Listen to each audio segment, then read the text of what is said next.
Hello madam. Hi అండి. So Pawan Kalyan గారు గెలిచారు కదా, గెలిచాక ఇట్లా చాలా మందికి ఇప్పుడు హెల్ప్ చేస్తున్నారు. సో అవన్నీ చూస్తుంటే మీకు ఎలా అనిపిస్తుందమ్మా? చాలా మంచిగా అనిపిస్తుందండి. చాలా బాగా చేస్తున్నారు. చాలా వృద్ధులకు కూడా ఈ మధ్యన 15,000 రూపాయలు పింఛన్ ఇచ్చారు. 18,000 రూపాయలు అవన్నీ పెట్టారు కదా అప్పట్లో. అలా కాకుండా ఇప్పుడు పింఛన్ కూడా 7,000 రూపాయలు ఎంతో ఇచ్చినట్టున్నారు. పిఠాపురంలో కూడా అక్కడ ప్రజలకి హెల్ప్ చేయడం కోసం, వాళ్ళ మధ్యలో ఒక మనిషిగా ఉండడం కోసం ఆయన అక్కడే ఇల్లు కూడా తీసుకొని మంచిగా ఉన్నారు, మంచిగా చేస్తున్నారు. చాలా సంతోషంగా ఉంది.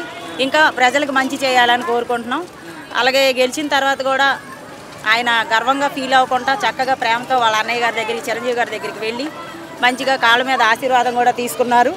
సో మనందరిలో ఆయన ఉండాలి, ఇంకా మంచిగా అందరికీ ప్రజలకి సహాయం చేయాలని కోరుకుంటున్నాం. ఊహించుకున్నారా మేడం మీరు? అంటే ఇప్పుడు ఇంత పెద్ద చంద్రబాబు నాయుడు గారు, వైఎస్ జగన్ లాంటి ఇట్లాంటి గట్టి పాలిటిక్స్ మధ్యన పవన్ కళ్యాణ్ గారు 10 సంవత్సరాలు కష్టపడి డిప్యూటీ సీఎం అవుతారని మీరు ఊహించుకున్నారా?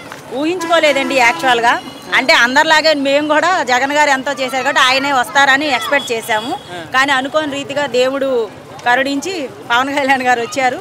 ఇంకా ప్రజలకు మంచి చేయాలని కోరుకుంటున్నాం. పవన్ కళ్యాణ్ గారు రావడం మంచిదే అంటారా? లేకపోతే మంచిదే కదండి. ఇన్ని సంవత్సరాలు కష్టపడ్డారు, సినీ ఇండస్ట్రీలో చాలా మందికి హెల్ప్ చేశారు కానీ అందరికీ తెలియదు.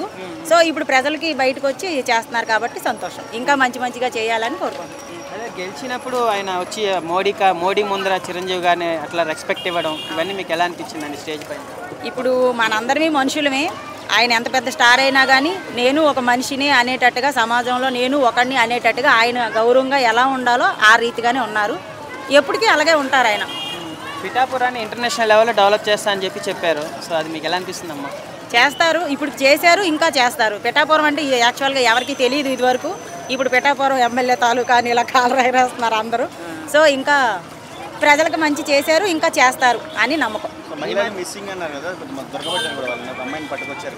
తీసుకొస్తారండి, చెయ్యాలనుకుంటే ఆయన ఏదైనా చేస్తారు. ఆయన చెయ్యను అనుకుంటే పట్టించుకోడేమో కానీ ఆయన చేయాలనుకుంటే ఎలాగైనా చేస్తారు.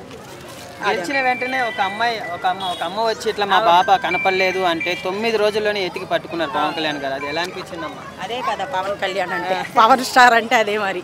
అనుకోని రీతిగా చేయడమే పవన్ స్టార్. జై పవన్ స్టార్.